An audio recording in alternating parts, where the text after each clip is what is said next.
Last week, pinag-usapan natin ang mga team sa Eastern Conference na lumakas ngayong off-season. Ngayon naman, punta tayo sa kabila, ang Western Conference. At kung akala natin competitive na ang East, ibang usapan naman pagdating sa West. Maraming teams dito ang nag-improve. May mga batang players na patuloy na lumalakas. May mga contenders na gustong bumalik sa itaas. Kaya ngayon, pag-usapan natin ang 7 kupunan sa Western Conference na talagang dapat nating abangan sa paparating na NBA season. Una, ang San Antonio Spurs. Ito ang team na talagang hindi natin pwedeng baliwalain. Galing sila sa NBA Finals noong nakarang season matapos nilang talunin ng OKC Thunder sa West Finals. At ngayong off-season, nadagdag pa sa kanila si Tobias Harris. Malaking bagay ito dahil veteran scorer at experienced na player si Harris na pwedeng makatulong sa young core. At syempre, mas experienced na rin naman si Victor Wembanyama. Kaya ngayon, hindi na tanong kung contender ba ang Spurs. Ang tanong ngayon, kaya nga ba nilang bumalik sa finals at kunin naman ang championship? Next, Oklahoma City Thunder. Sila at hindi sila nakapasok sa finals last season dahil natalo sila ng Spurs, pero sobrang dapat pa rin silang abangan. At ang interesting dito, wala silang major addition ngayong off-season. Sa halip, pinanatili nila sina Isaiah Hartenstein at si Kenrich Williams. Ibig sabihin, kumpiyansa sila sa championship caliber core nila. At pagkatapos nilang talunin ng Spurs sa Game 7 ng West Finals, siguradong may unfinished business ang Thunder. Kaya yan ang ating abangan, ang comeback nila ngayong season.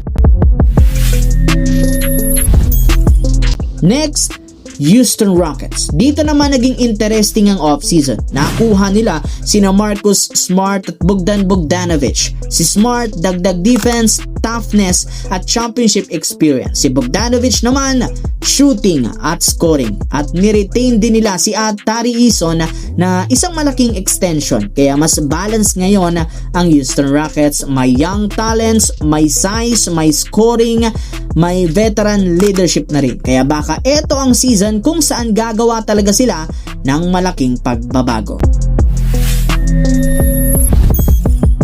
Pang-apat naman, Minnesota Timberwolves. Ito ang isa sa pinakamalaking pagbabago sa West. Nakuha nila sila Melo Ball kasama sina Josh Green at Ray Lyles. Malaking bagay sila Melo dahil madadagdag sila ng playmaking, scoring sa team lalo kay Anthony Edwards. Imagine mo ang bagong backcourt duo ng Minnesota, Anthony Edwards at LaMelo Ball. Kung mabilis silang magkakaroon ng chemistry, pwedeng maging sobrang delikado ang Timberwolves kalaban. Kaya ito ang team na dapat nating bantayan.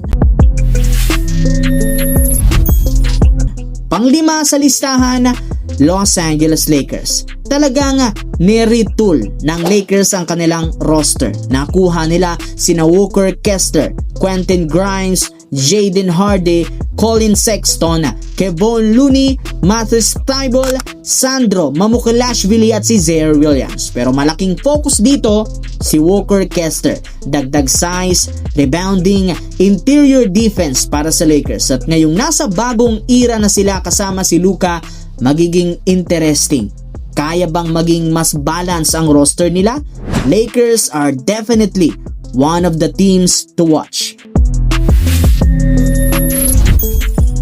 Pang-anim naman, Denver Nuggets. Hindi man sila gumawa ng blockbuster move, nagdagdag sila ng Marvin Bagley III at si Lonnie Walker IV. At niretain pa si Tyus Jones. Pero syempre ang pinakamalaking dahilan bakit dapat silang abangan, simple lamang, Nikola Jokic. Basta andyan si Jokic, hindi pwedeng i-count out ang Denver Nuggets. Kaya ngayong season, gusto nilang bumalik sa finals at muling maging dominanting puwersa sa Western Conference. At ang number 7 naman, Phoenix Suns. Malaking addition dito si Miles Bridges na nakuha nila sa Charlotte. At kumuha rin sila ng isa pang shooter galing sa Lakers na si Luke Kennard. Bukod doon, ni-retain pa si Mark Williams, Colin Gillespie at si Jordan Goodwin. So mas kumpleto ang Suns ngayon. May scoring, may shooting, may size, may depth. At kung mag-click ang bagong lineup nila, pwedeng maging dark horse ang Phoenix Suns sa Western Conference. So, yan ang dapat nating abangan. Ang 7 kupunan sa West na dapat nating tignan: Spurs, Thunder, Rockets, Timberwolves, Lakers, Nuggets at Phoenix Suns. Pero may isa pang team ang binabantayan ngayon dahil mismong si Draymond Green na ang nagsabi na hindi sila dapat paliitin. Ang Golden State Warriors, hanggat na andyan nga daw si Stephen Curry, kakatakutan silang makalaban.